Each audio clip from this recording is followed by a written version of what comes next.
In the eastern part of Nigeria, there lived a beautiful young girl named Nkechi.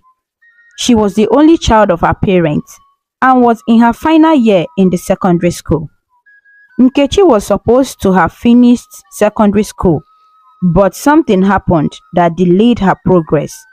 Her mother, who had been struggling to make ends meet after the death of Nkechi's father, could not afford to pay for her final examination. As a result, Nkechi had to repeat her last class. Nkechi's father had passed away when she was still a little girl. She left behind a piece of land which became the only means of livelihood for Nkechi's mother. Every season, her mother would plant crops on this land, tend to them with great care, and harvest them when they were ready. She would then take some of the produce to the village market to sell, using the money she earned to provide for Nkechi and herself. Despite the hardships they faced, Nkechi's mother was a strong woman, and she did everything she could to ensure her daughter had a better life. Nkechi was a bright and hardworking girl, even though life had thrown many challenges her way. She never allowed them to distract her from her studies. She knew that education was the key to a brighter future, and she was determined to succeed. After school, Nkechi would often help her mother on the farm or accompany her to the market. The two of them worked together, sharing the burden of their struggles. In the same village, Nkechi had only one close friend, a girl named Ugo. They were always seen together, whether at school, on their way to the market, or playing in the fields. Ugo was Nkechi's confidence, and they shared everything with each other. However, there was a problem that lingered between them, though it was not of their making. Ugo's mother was a woman filled with envy and jealousy. She often compared her daughter to Nkechi and felt that Nkechi was better than Ugo in many ways. This thought troubled her deeply, even though she never showed it openly. Whenever she saw Nkechi, she would smile and greet her warmly, but behind Nkechi's back, her heart was filled with bitterness. Ugo knew about her mother's feelings, but she felt helpless and didn't know how to change them. One day, Nkechi woke up later than usual. She rushed to get ready for school, knowing that she was already behind schedule. Normally, she would meet up with Ugo so they could walk to school together. But today, there was no time. Nkechi assumed that Ugo had already gone ahead. She hurried off to school without stopping by Ugo's house. When Nkechi arrived at school, she was surprised to find that Ugo was not there. She looked around the classroom and the schoolyard, but there was no sign of her friend. Nkechi was a bit worried, but she told herself that Ugo must have had a good reason for missing school. Maybe she wasn't feeling well. After school that day, as Nkechi was walking home, she saw Ugo's mother standing by the side of the road, holding a live chicken. Nkechi greeted her politely, as she always did. "Good afternoon, Mama. How are you doing today? Hope you are okay," Nkechi said with a friendly smile. "I'm okay, my daughter," Ugo's mother replied, returning the smile. "I see you are coming back from school. How was school today?" "School was fine, Mama," Nkechi answered.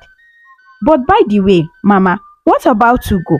I didn't see her in school today. Is she okay?" "She's fine, just a little malaria, but nothing to worry about. I've already given her some medicines," Ugo's mother replied. "Okay, Mama, please greet her for me and tell her that I will come see her later in the evening," Nkechi said as she prepared to continue on her way home. "Thank you, my daughter," Ugo's mother said. She watched Nkechi as she walked away. And as she did, a dark thought began to form in her mind. The seed of envy that had been long planted in her heart suddenly sprouted into an idea.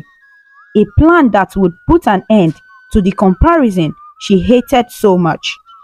"Nkechi," Ugo's mother called out, stopping her in her tracks. "Yes, Mama," Nkechi responded, turning back to face her. "Please, Help me hold this chicken for a moment. I need to find a place to ease myself. I'm so pressed, Ugo's mother said, handing the live chicken to Nkechi. Nkechi, being the kind and helpful girl she was, took the chicken without hesitation. No problem, Mama, she said, holding the chicken carefully as she waited for Ugo's mother to return. But Ugo's mother did not go far. Instead, she quietly slipped into a nearby bush and hid herself.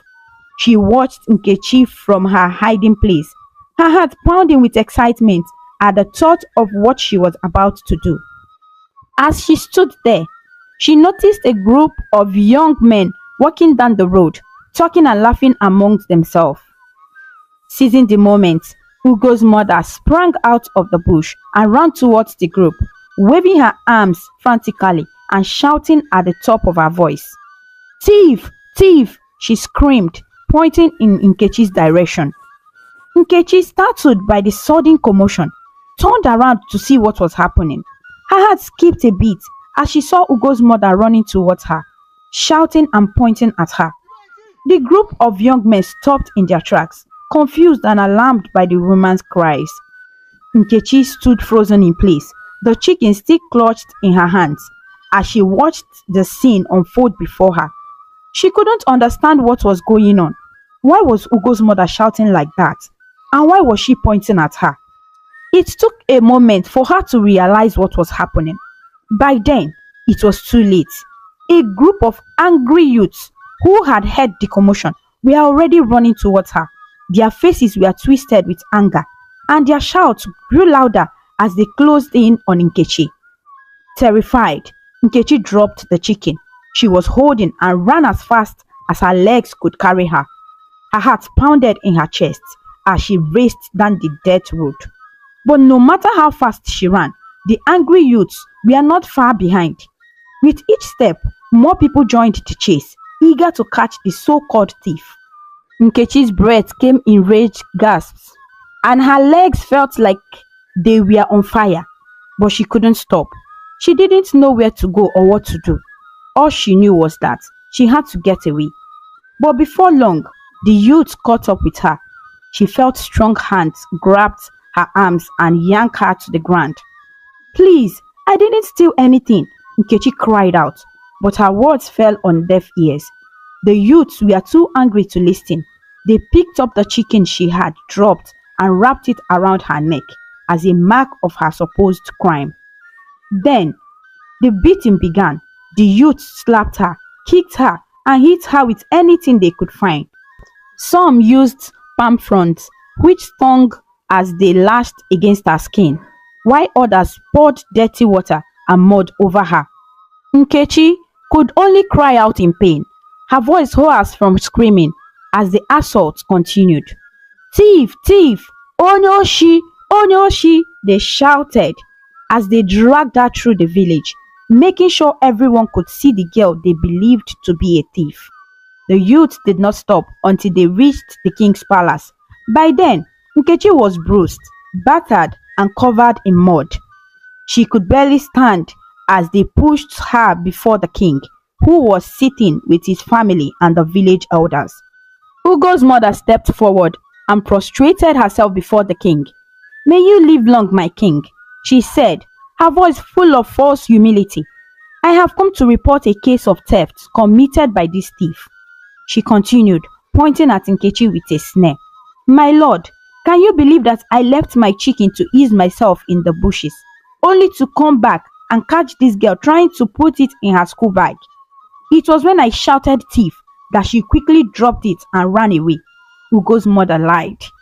Nkechi, despite the pain that racked her body, managed to speak. "My lord, please believe me, that is not true. I was just coming back from school when she gave me the chicken to hold for her so she could ease herself. I held the chicken only for her to start shouting thief at me. The youth started chasing me and I dropped the chicken and ran out of fear," Nkechi pleaded, kneeling before the king. But the angry youths and Ugo's mother would not let her speak. They shouted over her, calling her a liar and demanding that the king not believe her story. The palace grew noisy as everyone began talking at once. each person trying to be heard. The king raised his hand to signal for silence. Enough, he commanded. The guards quickly moved to calm the crowd. The king turned to Ugo's mother and the angry youths. Calm down, he said. I will look into this matter. Leave the palace now and return in 4 days when I will give my final judgment on this case. The angry youth cheered, praising the king's wisdom before leaving the palace, still chanting a song as they went. The king then ordered his guards to lock Nkechi in the palace cell until her case could be judged. Meanwhile, back at home, Nkechi's mother was cooking food for her daughter, patiently waiting for her to return from school. She had no idea what had happened. But then, she heard the news. A neighbor came running to her, breathless and full of fear. Your daughter Nkechi had been beaten and taken to the king's palace, the neighbor cried. Nkechi's mother felt her heart stop. She didn't wait for more details. She jumped up, leaving the food cooking on the fire, and ran out of the house with just the wrapper tied around her waist. Her friend, who had been with her, followed closely behind. As they ran through the village, they passed Elder Okoro, who was a relative of Nkechi's late father and a respected elder in the palace. When he saw Nkechi's mother running, he quickly joined her, sensing that something terrible had happened. When they finally reached the palace, Nkechi's mother rushed inside and threw herself on the ground before the king, crying and pleading. My king, may you live longer than your father. Please, that girl they brought here accused of theft. She is my daughter. My king, I beg you. I never raised my daughter to be a thief. Since the day I gave birth to her, she has never stolen anything or taken what doesn't belong to her. Please, my king, don't let my daughter suffer for something she didn't do. Nkechi's mother pleaded, her voice breaking with emotion. The king looked at her with a stern expression. Woman, your daughter was brought here by angry youths who claim she was caught trying to steal a chicken that belongs to Ugo's mother. She is now in the palace cell and she will remain there until we judge the matter. If she is innocent, she will be set free. But if she is guilty, you will know the punishment for theft. The king said. At this, Nkechi's mother broke down in tears. Please, my king, don't let my daughter be stoned to death. She didn't steal the chicken. I know my daughter. She would never do such a thing. Nkechi's mother cried, her voice filled with despair. The king signaled his guards to remove Nkechi's mother from the palace, but as she was being led away, she begged to speak to her daughter one last time. The king granted her request, and a guard escorted her to the cell where Nkechi was being held. When Nkechi saw her mother, she burst into tears. Despite the pain she felt all over her body, she stood up quickly and embraced her mother, holding her tightly. Mama, I didn't steal that chicken. Ugo's mother set me up. I don't know what I did to deserve this. I have always been friendly and respectful to her and her daughter. Why did she do this to me? Nkechi cried. My daughter, I believe you. I know you could never do such a thing. I raised you well, and I didn't raise you to become a thief. It will never be well with that woman for setting you up like this. Nkechi's mother replied, her voice trembling with anger and sorrow. Their time together was short, and soon the guard led Nkechi's mother out of the palace. She walked slowly back to her house, tears streaming down her face as she wiped them away with her hands. When she arrived home, Nkechi's mother remembered the food she had been cooking before she ran out. She hurried to the fire, only to find out that the food had completely burned. The pot was black and the food inside was ruined. Nkechi's mother sat down on the floor, her heart heavy with grief. As she sat there, she began to remember a strange encounter she had with a man in the past, a man who seemed to be trying to tell her something important. It was a few years ago when Oluchi was returning from the market, her basket full of foodstuffs she had bought to prepare dinner. As she left the market, she noticed a man dressed in white, standing still and staring at her. She ignored him, thinking he was just one of the many strangers passing by. But as she continued her journey home, she couldn't help but feel his eyes following her. Every time she glanced back, there he was, not too far behind, just watching. Oluchi tried to dismiss the feeling, quickening her pace to get home faster. As she reached the entrance of her compound, she breathed a sigh of relief, thinking she had lost him. But just as she was about to step into her home, the man appeared right in front of her. "Who are you? And why are you following me?" Oluchi demanded, her voice a mix of fear and anger. "I don't know you, and I don't want to have anything to do with you. Leave my house this minute." The man's expression remained calm as he spoke. "You may not know me, but I know you, Oluchi. I have a message for you, a warning. You must be careful, for I see death looming over you and your daughter." Oluchi recoiled in shock. "God forbid," she shouted, "not me or my daughter. We are children of God, and no evil shall come near us. You better leave before I lose my temper." The man sighed, a hint of sadness in his eyes. "You call yourself a Christian, but you do not truly know God. You do not seek Him in prayer, yet you claim His protection. Be warned, Oluchi." With that, he turned and walked away, leaving Oluchi standing there, shaking but determined not to let his words affect her. She dismissed it as a scam, a ploy to make her afraid and possibly extort money from her. She went inside, trying to forget the encounter. The next day, while working on her farm, the same man appeared again. "I see dead still around you and your daughter," he said, his voice urgent. "There is a way to avert it, but you must act quickly. Go to where you buried your daughter's placenta, bring a white female goat, and meet me there." Oluchi laughed out loud, her voice echoing across the fields. "You think I'm a fool? You want to trick me into some sacrifices and then demand money? You've got the wrong person. Get out of here before I chase you away with this hoe." The man's face turned solemn. "It is this same arrogance that led your husband to his grave. When warnings come, you people don't listen." But Oluchi wasn't interested in listening. "Leave now or you will regret it," she threatened, waving her hoe in the air. The man gave her one last look, filled with pity, before walking away. Oluchi watched him go, her heart hardened against his words. She was sure she had done the right thing by sending him away. Now, as she sat in her hut, tears streaming down her face, she couldn't help but wonder if there had been any truth in the man's warnings. Had she been too quick to dismiss him? She shook her head, trying to push the thought away. Just then, her friend Nneka arrived, finding Oluchi in tears. Nneka sat beside her, trying to comfort her. "It will be okay, Oluchi," Nneka said softly. "Nkechi will be released soon. She's innocent, and the truth will come out." Oluchi looked at her friend, the memory of the strange man still fresh in her mind. "Do you remember the man I told you about?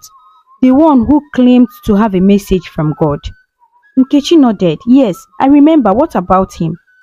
"He said he saw death around me and Nkechi. He wanted me to perform some rituals at the place where I buried Nkechi's placenta. I thought he was just trying to scam me, so I chased him away." Nneka's eyes widened in concern. "But what if he was telling the truth? What if he was really sent by God, Oluchi? You know you are not the most devout Christian. You don't fast, you don't pray as you should, and you hardly ever go to the church." Oluchi bristled at the criticism. "I don't need to fast or pray. My pastor does that for me. He prays and fasts for all his members. That is why I follow him." Nneka shook her head in disbelief. "Oluchi, that man is not a true pastor. How can you believe in someone who charges money to pray for you? Can't you see that he's only after your money? Real pastors don't ask for payment to pray." Oluchi grew defensive. "I've had enough of this, Nneka. You don't understand. I just need to get some rest and stop thinking about all this." The next day, Oluchi went back to the palace, desperate to see her daughter. She cried and pleaded with the queen and the princesses, hoping they would have mercy on Nkechi. But the king was away on a trip, and he wouldn't be back until next week. Until then, Nkechi's fate would remain uncertain. Oluchi's heart sank when she realized that Nkechi might miss her final exams if she wasn't released soon. She begged the palace guards to let her see her daughter, but they only sent her away. Oluchi returned home, her heart heavy with worry and regret. She couldn't shake off the feeling that she had made a terrible mistake by ignoring the strange man's warnings. Now, her daughter's life was at stake, and she didn't know what to do. As she lay on her bed that night, sleep eluded her. She prayed silently, asking God for forgiveness if she had been wrong. She prayed for her daughter's safety and for the truth to come out. And deep down, she hoped that somehow, some way, Nkechi would be saved. The night was long and the future uncertain, but Oluchi clung to the hope that justice would prevail and her daughter would be free once more. Oluchi's friend Nneka was on her way to the palace to check on her friend when she stumbled upon Ugo's mother. Nneka immediately recognized her as the woman who had lied against Nkechi, accusing her of stealing chicken and causing her to be locked up in the cell. Anger surged through Nneka as she thought of the injustice done to Nkechi, a young girl who was on the verge of losing her future because of a cruel lie. Without thinking twice, Nneka quickened her steps and began to chase after Ugo's mother. "You wicked woman!" Nneka shouted as she caught up with her.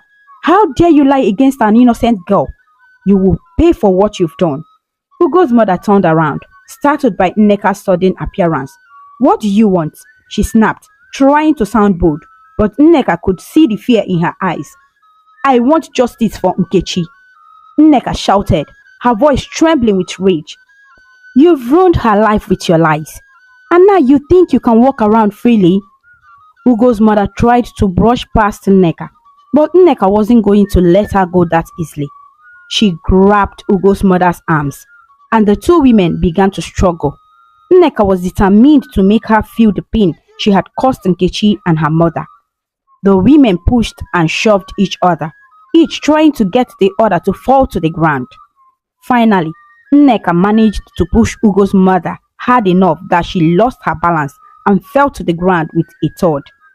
Without wasting any time, Nneka pounced on her, pinning her down. Ugo's mother screamed and struggled, but Nneka was stronger and refused to let her go. The commotion attracted the attention of passersby, who rushed over to separate the two women. It took several people to pull Nneka off Ugo's mother, who was now lying on the ground, breathing heavily. Both women were disheveled, their clothes torn, and their faces flushed with anger. They continued to hurl insults at each other, and even after being separated, calling each other names and blaming each other for the fight. Nneka was furious, but deep down, she knew this fight wouldn't change what had happened to Nkechi. But at that moment, she didn't care. She had to let out the anger she felt for her friend and the innocent girl locked up in the palace cell. Meanwhile, back at the palace, Oluchi was in deep distress. She had been pleading with the palace guards to let her see her daughter, but they remained unmoved. Her heart was breaking as she imagined Nkechi alone in the cell, scared and helpless. "Please, I'm begging you," Oluchi pleaded with the guard, who was now trying to force her to leave the palace grounds. She had been holding onto a tree near the palace entrance, refusing to move. "Can I at least get to see my daughter? Please, I'm a mother. I could be your mother. My daughter is innocent. I'm her mother, and I know how I raised her." The palace guard looked down at Oluchi, his expression softening a bit. He could see the pain in her eyes and hear the sincerity in her voice. But he had his orders, and he knew he couldn't disobey them. "I know, but you see, this is my job," the guard said, trying to explain. "I can't put my job on the line. I don't want to lose my job, so please, just leave, okay?" Oluchi's heart sank even further as she realized that there was nothing more she could do at that moment. The guard was only doing his job, but that didn't make it any easier for her to accept. She had no choice but to leave the palace, tears streaming down her face as she walked away. As Oluchi made her way home, her mind was a whirlwind of emotions. She was worried, scared, and angry at once. Her thoughts were so consumed by what had happened that she hardly noticed where she was going. She found herself walking beside a lonely path, the sun setting in the distance, casting long shadows on the ground. As she walked, something caught her attention. She noticed a figure standing still in the middle of the bushes. almost hidden by the thick foliage. At first, she thought it was just her imagination, but as she looked closer, she realized it was the same man who had warned her before, the man in white who she had refused to believe. Oluchi's heart skipped a beat as she recognized him. Without thinking, she rushed towards him, desperate for help. "Thank God I found you," she cried out as she reached him. "Please, I need your help. I'm sorry for not believing you earlier. I was blinded by the words of those fake pastors. Please, my daughter is in trouble. Help me."